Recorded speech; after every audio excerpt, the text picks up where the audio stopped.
Good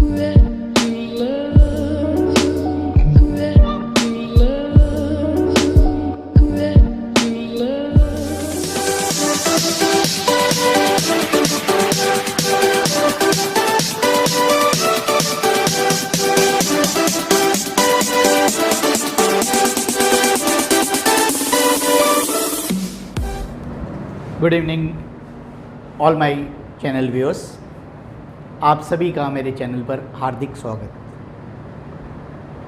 आज का दिन बहन भाई का पावन त्यौहार है जिसे रक्षाबंधन कहते हैं, और आप सभी चैनल दर्शकों को रक्षाबंधन की हार्दिक बधाई। आज हमारी प्यारी बहनाएं अपने भाई की लंबे उम्र की दुआ करती है, माथे पे तिलक और प्यार का धागा कलाई पर बांधती है। इसी त्यौहार से हमारे जितने भी आगे के जो त्यौहार स्टार्ट हो जाते हैं, दशहरा, दिवाली, तो ये आज हमारा बहुत ही पावन त्यौहार था। और इस त्यौहार की तरफ से, मेरी चैनल की तरफ से सभी मेरे दर्शकों को हार्दिक अभिनंदन और उनको रक्षाबंधन की बहुत बहुत बधाई। काफ़ी कमेंट्स आए कि आज सर वीडियो बनाओगे या नहीं बनाओगे। आज वीडियो तो मैंने कहा चलो थोड़ी सी एक वीडियो तो बना ही देते हैं, कंटिन्यू थोड़ी सी रहती है पढ़ाई तो ठीक रहता है सिस्टम, तो उसी के हिसाब से एक छोटी वीडियो मैं आपके साथ आज प्रस्तुत करूँगा। तो अब मैं सीधा आपको टॉपिक पे लिए चलता हूँ। सरफेस केमिस्ट्री हम पढ़ रहे हैं बच्चों, और properties of colloidal solution continue आज हम करेंगे। हमारी दो प्रॉपर्टीज़ अभी कल बताई थी मेरी, वो कल नहीं हो पाई थी, काफ़ी बड़ी वीडियो बन गई थी, आपने देखा ही है, और वो दो रह गए थे टॉपिक्स, उसको साथ में आज करते हुए कवर करता हूँ। तो आप मेरे साथ साथ टॉपिक को लिखेंगे। सबसे पहला टॉपिक है electrical property of colloidal solution. It is 8th property, electrical property of colloidal solution, electrical property। इसके अंदर आपको याद करना है बेटा इलेक्ट्रोफोरोसिस, या इसको बोलते हैं और cataphoresis। You are going to study about the electrophoresis और cataphoresis। क्या है इस टॉपिक की introduction? The colloidal particles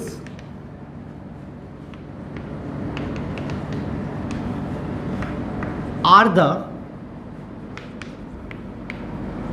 charged particles। इनके ऊपर चार्ज होता है बेटा, they are the charged particles, either positive charge, या तो इनके ऊपर पॉजिटिव चार्ज होता है, और negative charge. Due to this charge there is repulsion between the particles,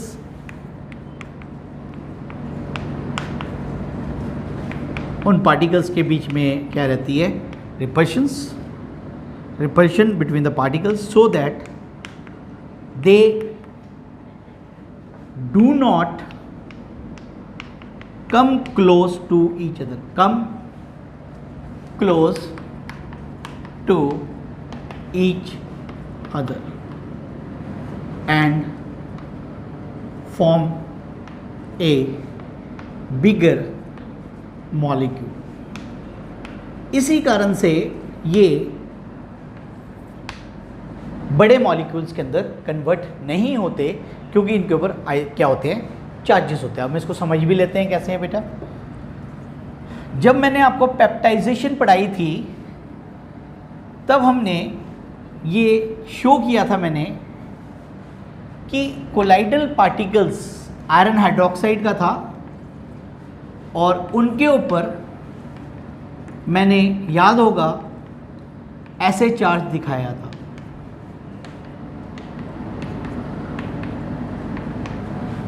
तो ये हमारे क्या हैं, कोलाइडल पार्टिकल्स हैं बेटा।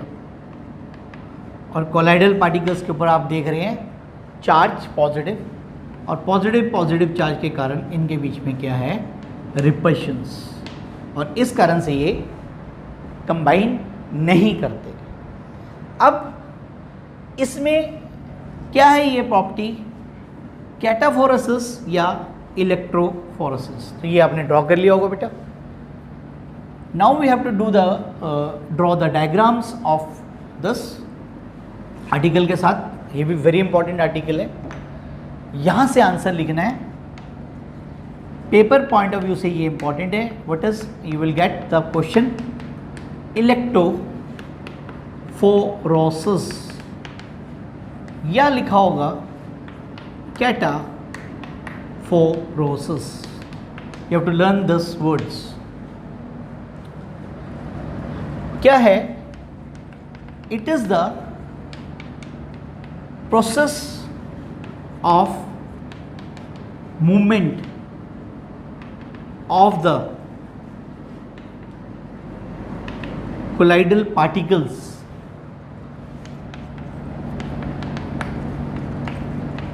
under the influence of electrical field या electric field is called as cataphoresis or electrophoresis। कैटाफोरेसिस या इलेक्ट्रोफोरेसिस। मूवमेंट या माइग्रेशन, इसकी जगह आप वर्ड यूज कर सकते हैं माइग्रेशन, कोलाइडल पार्टिकल्स की। अभी बताया मैंने कोलाइडल पार्टिकल्स जो है वो चार्ज पार्टिकल्स है, और जब हम इलेक्ट्रिक फील्ड उसके ऊपर लगाते हैं तो वो अपने आप ही मूवमेंट करने लग जाता है। तो this phenomena is called as electrophoresis या कैटाफोरेसिस। कैसे लर्न करना है, इलेक्ट्रिकल प्रॉपर्टी में आपको पढ़ाया जा रहा है इलेक्ट्रोफोरेसिस। मैकेनिकल में पढ़ाया गया था ब्रोनियन मोमेंट, और ऑप्टिकल प्रॉपर्टी में पढ़ाया गया था टिंडल इफेक्ट। अब इसका सिंपल सा एक छोटा सा डायग्राम है, और ये आगे भी एक आर्टिकल आएगा उसमें भी ज़रूरत पड़ेगी हमारे को। तो इस डायग्राम को ध्यान से यहाँ समझ लें, तो वहाँ पर इसी टॉपिक के रेफरेंस से मैं आपको पढ़ाऊँगा। This is very very important. You take an U shape tube, U shape की ट्यूब ले ली गई है हमारी, और इसके अंदर इलेक्ट्रिकल प्लेट्स लगा दी गई है।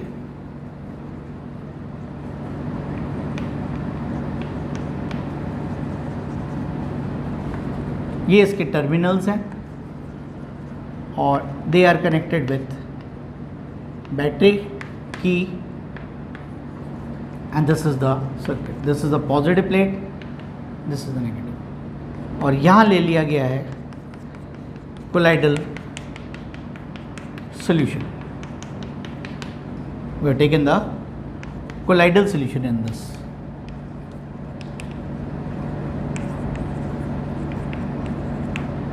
this is before electrophoresis। जब हमने इसमें की प्लग नहीं किया है, इलेक्ट्रिक करंट अभी पास नहीं हुआ है, तब इसमें क्या सिचुएशन होती है वो हम यहाँ पर डिस्कस करेंगे। जब आपने इसके अंदर से करंट पास करना शुरू कर दिया बेटा,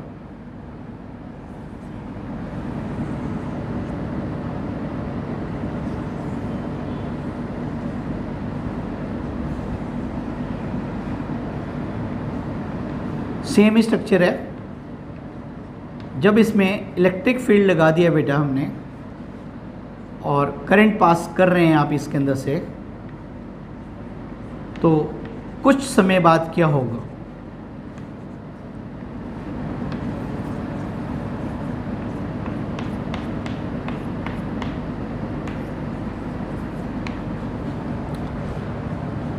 colloidal solution have taken in this,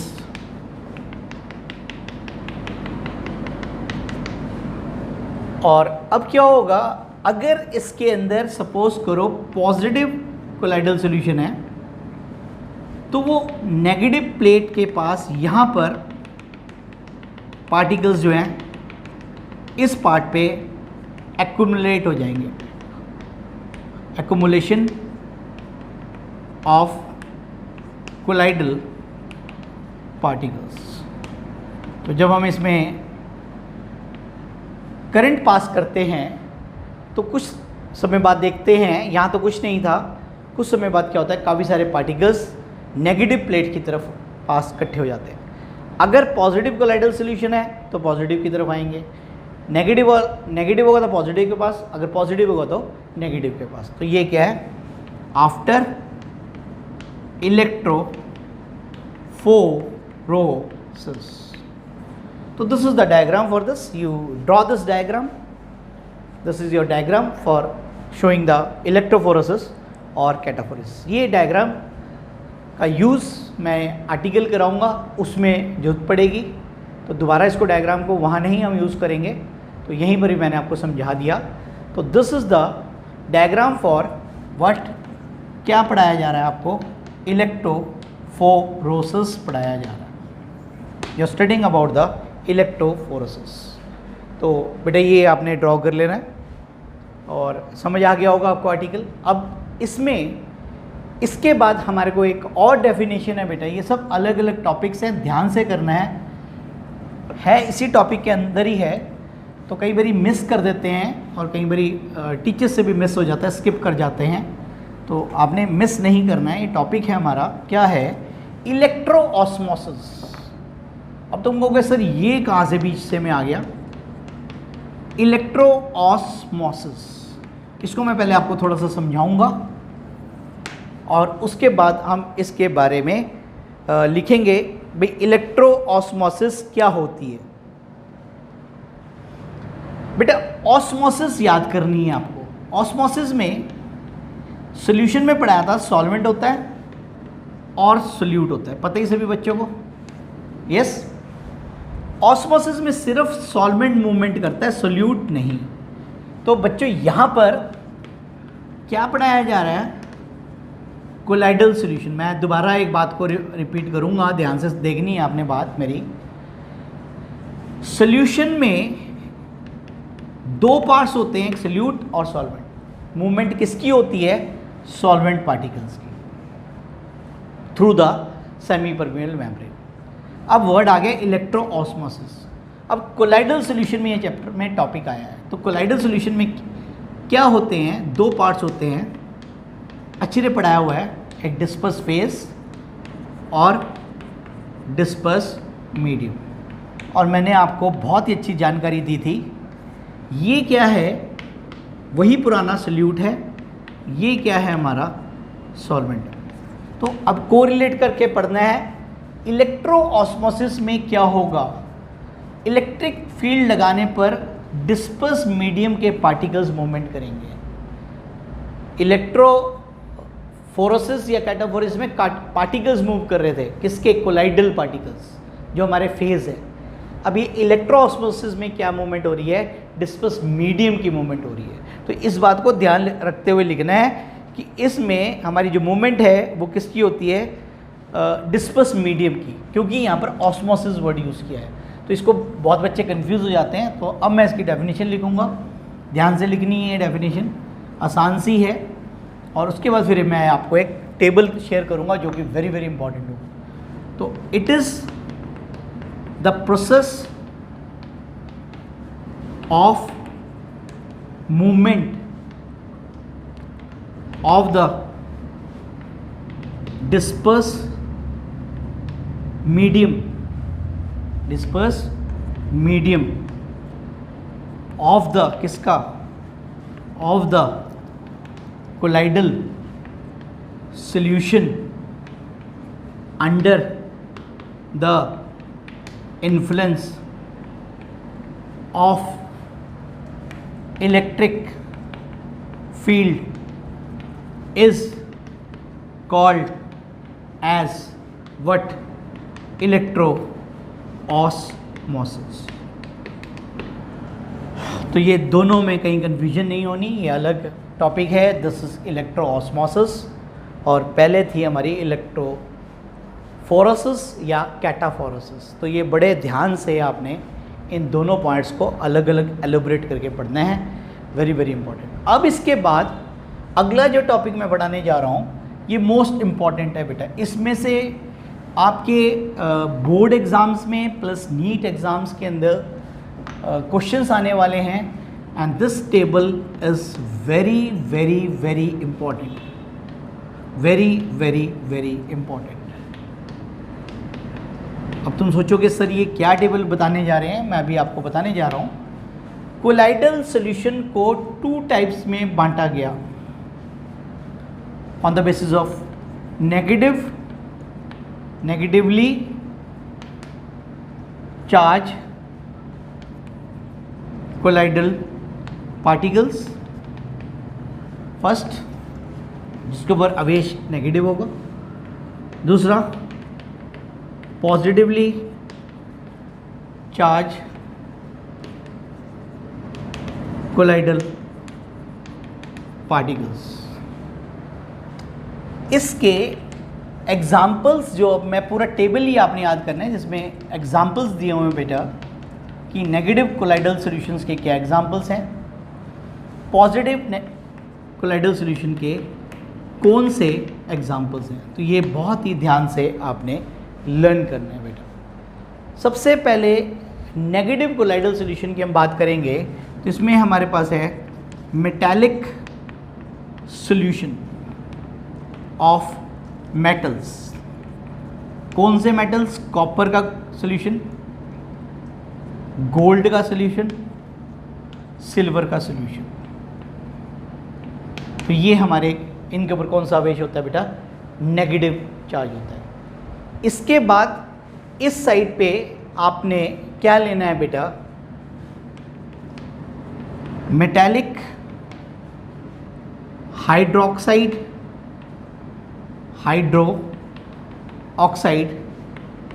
solutions. Metallic hydroxide solution, और जिसके अंदर हमारे आते हैं, अभी बताया, आयरन हाइड्रोक्साइड के ऊपर पॉजिटिव, एल्युमिनियम हाइड्रोक्साइड के ऊपर पॉजिटिव, ठीक है, और हमारा और लिख लो क्रोमियम हाइड्रोक्साइड के ऊपर पॉजिटिव।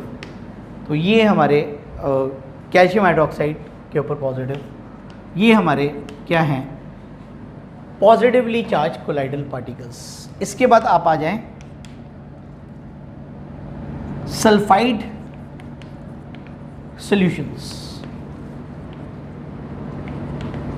सल्फाइड सॉल्यूशन के अंदर हमने बनाई थी आर्सेनिक सल्फाइड, आपको याद होगा, कैडमियम सल्फाइड। ये दोनों के दोनों क्या है? हमारे नेगेटिवली चार्ज कोलाइडल पार्टिकल्स है। और ये याद करना है, इसका जो क्वेश्चन है वो आगे जब एक रूल आएगा, रूल के बाद आएगा बच्चों, तो वो बहुत ही अच्छे से याद करना है। इसके बाद यहाँ पर हम लिखेंगे हाइड्रेटेड ऑक्साइड सॉल्यूशंस, जैसे कि Al2O3 x water molecule, Fe2O3 x water molecule. ये हमारे किसके एग्जाम्पल्स है? Positively charge colloidal solutions. इसके बाद ये तो हाइड्रेटेड है, इसके साथ एक और पॉइंट है, इसी में ही आप लिखेंगे, ठीक है, सीक्वेंस आपको याद रहेगा, नहीं तो आपको थोड़ी सी कन्फ्यूजन हो सकती है। तो इसका थर्ड पार्ट लिखेंगे ऑक्साइड्स फिर से, और इसमें सिर्फ एक ही एग्जाम्पल है, टिटेनियम ऑक्साइड, TiO2। इस तरफ थर्ड आता है कोलाइडल सॉल्यूशन ऑफ स्टार्च जो मैंने आपके सामने बनाया था, then charcoal, then gelatin, starch, charcoal, gelatin, salicylic acid, these are the negatively charged colloidal solution। और एक बहुत ही महत्वपूर्ण जानकारी आपको मिल रही है आज, क्या है बेटा,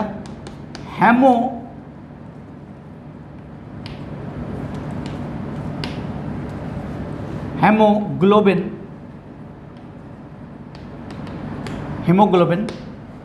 that is a positively charged colloidal solutions।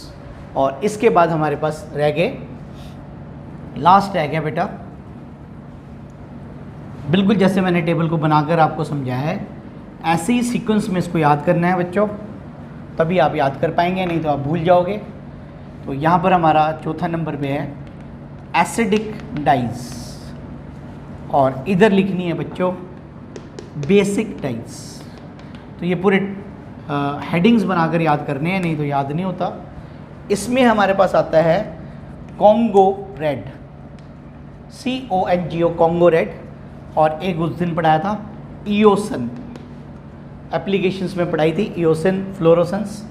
इसमें आती है मिथाइलिन ब्लू, बेसिक डाई है, और पर्शियन ब्लू, ये आपने +1 में जब डिटेक्शंस पढ़ाई थी वहाँ पर आपको पढ़ाया हुआ है। तो this is the very very very very very important table. इसमें एक और मुझे याद आ गया, स्टार्च, चारकोल, जेलेटिन, एक और लिख लें clay. Clay is an example of negatively colloidal solution. So this is very very very very important article. अब इसके साथ एक और आर्टिकल जुड़ा हुआ है, ये सब आप देख रहे हैं किसके अंडर है, इलेक्ट्रिकल प्रॉपर्टीज़ में, पार्ट्स में क्वेश्चंस हैं बेटा। तो पूरे टॉपिक इसलिए मैंने आपको बताई थी कल के लेक्चर में कि you have to go through the complete topics. थोड़ा सा मुश्किल भी लगता है ये टेबल याद करना, बट ये लर्न करना पड़ेगा। आगे इसके क्वेश्चंस आएंगे, MCQs आएंगे, जो आपके पेपर में बोर्ड एग्ज़ाम्स के लिए भी इम्पॉर्टेंट है इस टेबल के, और हमारे जो बच्चे नीट के और JEE मेंस की तैयारी कर रहे हैं उनके लिए भी वेरी वेरी इम्पॉर्टेंट था ये। इसके बाद एक और आर्टिकल पढ़ेंगे, इसी का ही पार्ट है, ये भी बहुत बार आया हुआ है, जीटा पोटेंशियल। इसका दूसरा नाम भी है इलेक्ट्रो काइनेटिक, काइनेटिक मतलब मोशन पोटेंशियल। ये क्या चीज़ है इसके बारे में पहले समझेंगे।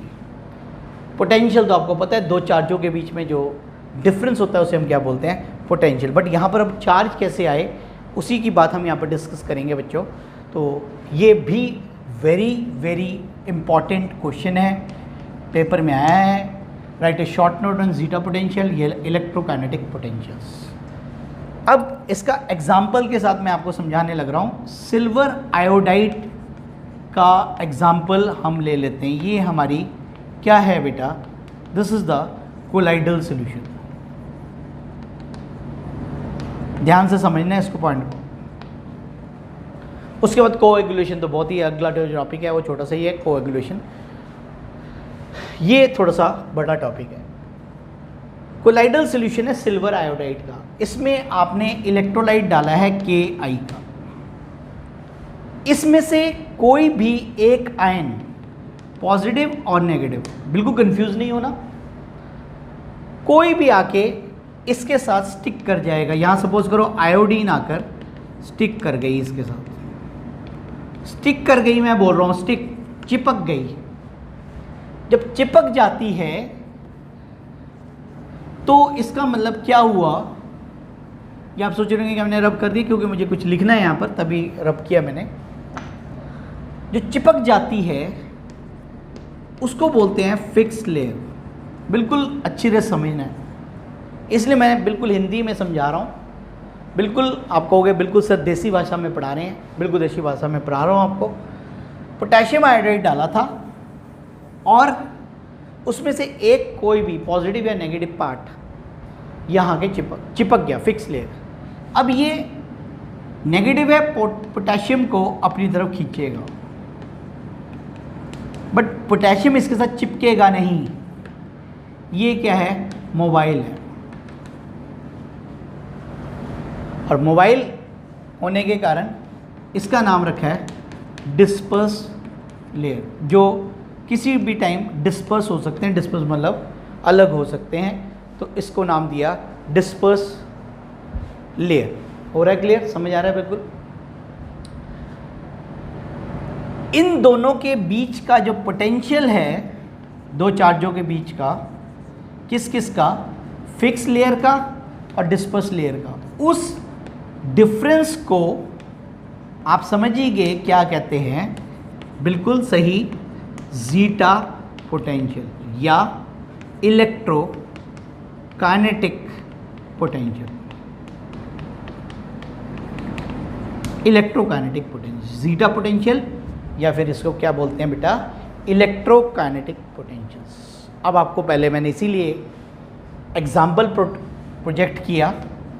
अगर मैं वैसे तुम्हें समझाने बैठता या लिख देता डेफिनेशन, तो तुम्हें शायद ही समझ आता, लेकिन अब आपको इस बिल्कुल एग्जाम्पल क्लियर है।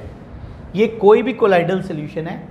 अभी मैं इसका एक दूसरा भी बताऊंगा, इसके बाद इस टॉपिक को कवर करने के बाद सेकंड एग्जाम्पल भी बताऊंगा कि बच्चों को डाउट हो जाता है कि भाई पॉजिटिव चिपकेगा या नेगेटिव चिपकेगा। कोई भी चिपक सकता है।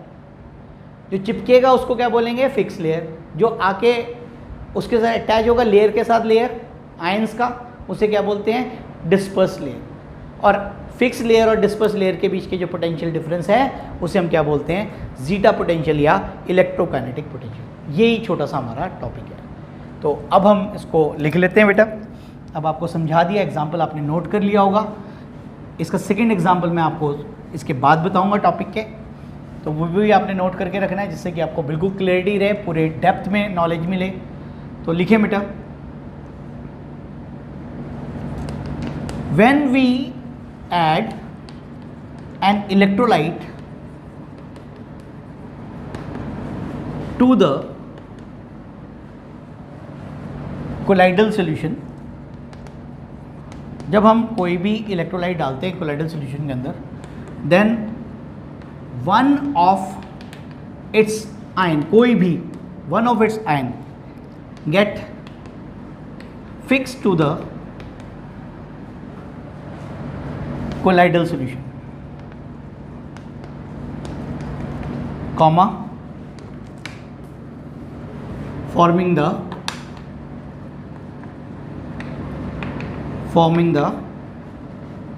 fixed layer। मैं इसको अंडरलाइन कर रहा हूँ क्योंकि मेन बात आपको फिक्स लेयर की समझ आनी जरूरी है। द रेस्ट आयन, जो बचा हुआ आयन है, the rest ion are attracted by the किससे? by the fixed layer, and they are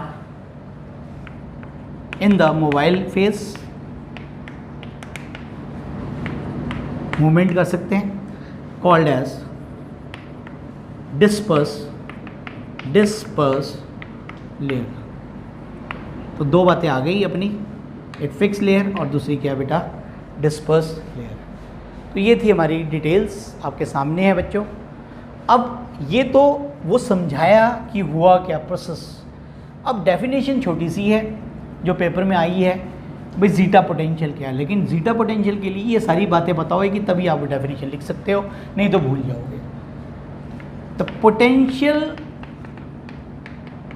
difference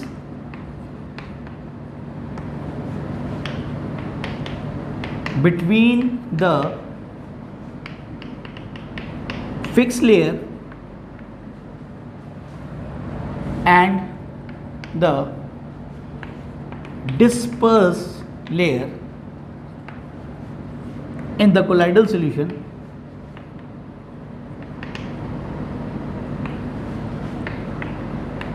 is called as zeta potential,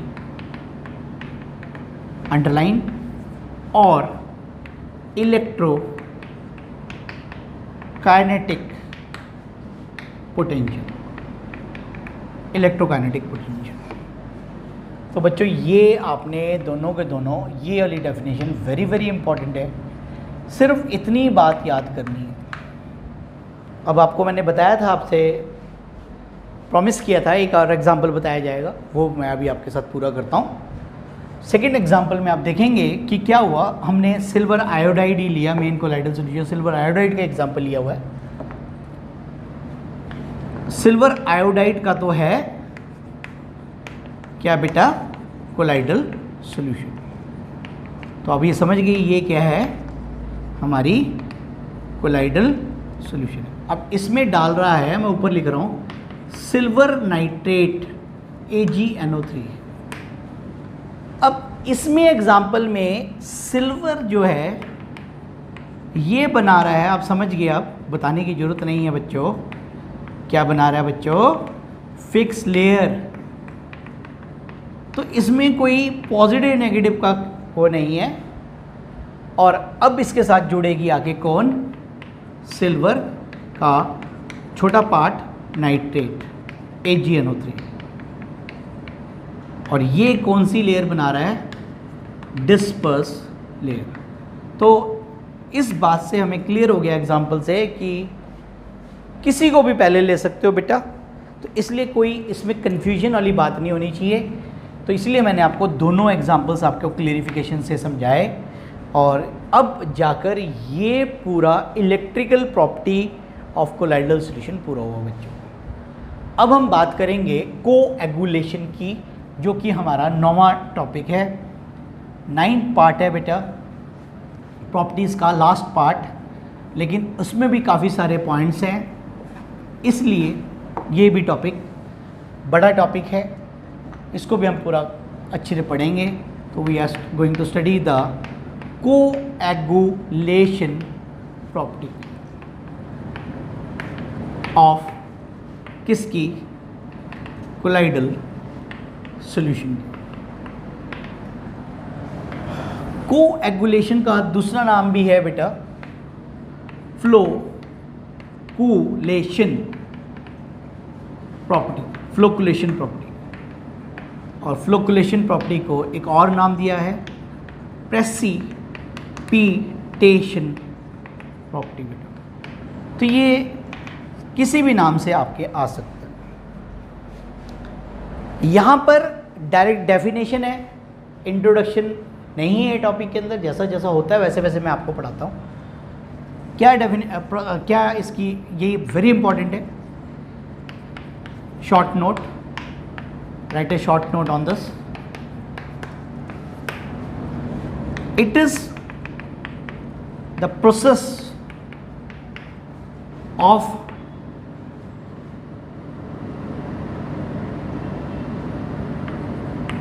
accumulating colloidal particles, accumulating का मतलब इकट्ठा करना particles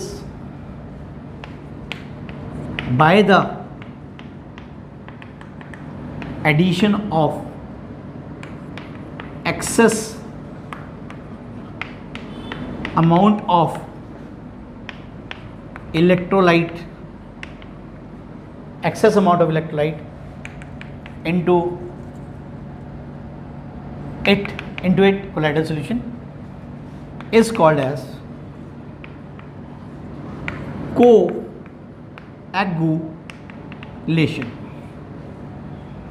कोएगुलेशन, अब ये कैसे होता है इसके बारे में थोड़ा सा समझेंगे, और दोनों में फ्लोकुलेशन में थोड़ा सा हल्का सा फ़र्क है, वो अभी इसके बाद बताऊंगा। अब बच्चों देखो ध्यान से, अभी मैंने बताया था पिछले आर्टिकल के अंदर कि जो कोलाइडल पार्टिकल्स होते हैं उनके ऊपर होते हैं चार्ज। ठीक है, ध्यान से देखना है, ये क्या है बच्चों, कोलाइडल पार्टिकल्स, आइदर पॉजिटिव और आइदर नेगेटिव, नेगेटिव भी बना सकते हो आप। अब इसमें सपोज करो हम डाल देते हैं इलेक्ट्रोलाइट NaCl, मैंने बताया इसकी स्टेबिलिटी किस कारण से है, क्योंकि ये आपस में क्या कर रहा है, रिपेल, इसलिए ये दोबारा जुड़ नहीं सकता, बड़ा पार्टिकल नहीं बना सकता। लेकिन जब NaCl आप यहाँ पर डालोगे तो जो नेगेटिव चार्ज है ये इसको क्या कर देगा, आकर इनको न्यूट्रलाइज कर देगा। पॉजिटिव और नेगेटिव क्या कर देता है, न्यूट्रलाइज, और ये चार्ज यहाँ से क्या हो जाएगा, ख़त्म हो जाएगा। इधर का भी चार्ज ख़त्म कर दिया। और जब चार्ज ख़त्म हो जाएगा, कैसे हुआ पता लग गया, क्योंकि इसने न्यूट्रलाइज कर दिया, किसने, क्लोरीन नेगेटिव आयंस ने आके, ठीक है, कुछ मैंने क्लोरीन आयंस, तो ये क्या हो गया, बिना चार्ज के हो गया, ऐसे हो गया अभी। अब इनको कोई रोक नहीं सकता, किससे, ये आपस में मर्ज कर जाएंगे और ये बड़ा पार्टिकल बना देंगे। और बड़े पार्टिकल को हम क्या बोलते हैं, कोएगुलेटेड पार्टिकल, जिसी नाम से कोएगुलेशन पड़ा, या इसको दूसरी भाषा में क्या कह देते हैं, प्रेसिपिटेशन प्रोसेस। तो बच्चों ये अब आपको समझ आ गया होगा कि इलेक्ट्रोलाइट डालने पर किस तरीके से हमारा वर्क हुआ और कैसे हमारा जो कोलाइडल सॉल्यूशन था वो प्रेसिपिटेशन में चेंज हो गया। अब हम एक छोटी सी और बात करेंगे, उसके बाद हम अपने इसी लेक्चर को, क्योंकि बड़ी आज लेक्चर मैंने आपसे ये भी प्रॉमिस किया था कि बड़ा लेक्चर ना हो, लेकिन पढ़ाते हुए नहीं लगता टाइम का पता बन जाती है।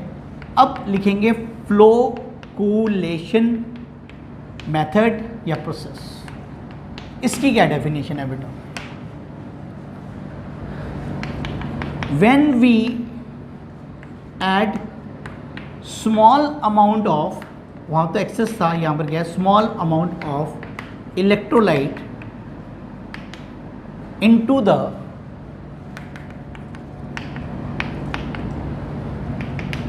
colloidal solution, it results into the formation of precipitates.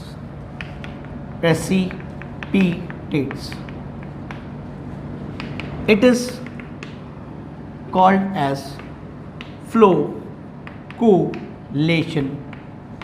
That is called as flocculation.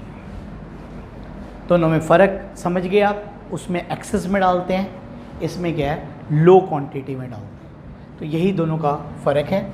और इसके साथ ही, क्योंकि टॉपिक बीच में रह जाएगा अगर मैं बीच में से आर्टिकल को छोड़ता हूँ, एक डेफिनेशन और लिखनी है अपने को, लास्ट डेफिनेशन बेटा। ये दोनों डेफिनेशन अलग अलग हैं, ध्यान से लिखनी है आपने। 3 डेफिनेशंस हो जाएंगी अब ये हमारी, तो it is again very very important, और इसको मैं समझाऊंगा भी आपको। कोएगुलेशन पावर, पावर भी बोल देता है, वैल्यू भी बोल देता है, और इसी के साथ ही लिखा हुआ है, ये दोनों सेम ही है, फ्लोकुलेशन पावर या फिर value.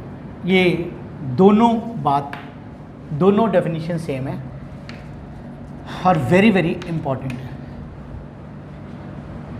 It is the minimum, कम से कम minimum amount of an electrolyte. क्या डालते हैं अपन, इलेक्ट्रोलाइट।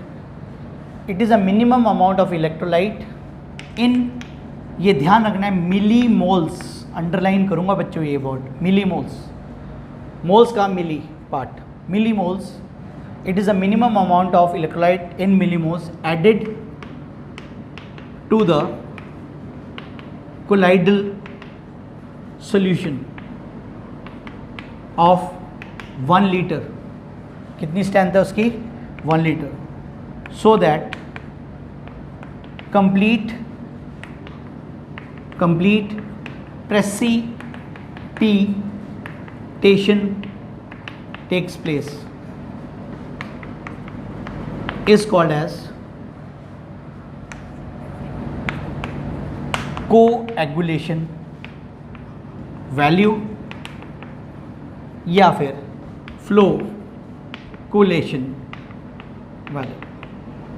तो प्यारे बच्चों मैं इसको अब समझा देता हूँ कि भाई कितनी मात्रा इलेक्ट्रोलाइट की मिलीमोल्स में जमा करोगे, डालोगे कोलाइडल सॉल्यूशन 1 लीटर की स्ट्रेंथ का, 1 लीटर के अंदर, ये ध्यान रखना है 1 लीटर में डालना है, जिससे कि कंप्लीट प्रेसिपिटेशन हो जाए। उस वैल्यू को क्या कहा गया, कोएगुलेशन वैल्यू या पावर। तो इसी के साथ ही मैं ये लेक्चर यहीं पर ही क्लोज करता हूँ। कोएगुलेशन की वैल्यू के बारे में और थोड़ा सा कल डिस्कस करेंगे, और कल इसके बाद हमारे पास आ जाएगा हार्डी-सूज़ रूल और कोएगुलेशन करने के और कौन कौन से विधि हैं, कैसे हो जाता है कोएगुलेशन। एक तो हमने इलेक्ट्रोलाइट डालकर किया, और कोएगुलेशन करने का और भी प्रोसेस है, इसीलिए मैंने बताया था इलेक्ट्रोफोरेसिस वाला जो पॉइंट है वो भी इम्पॉर्टेंट है। उससे पिछला जो कल परसों पढ़ा था डायलिसिस वाले में भी इम्पॉर्टेंट है। तो वो सारे पॉइंट्स हमारे कवर होंगे दोबारा। तो इसी के साथ ही आज का जो वीडियो है यहीं पर ही क्लोज करता हूँ। Thank you for watching my channel, that is mind your science. Thank you.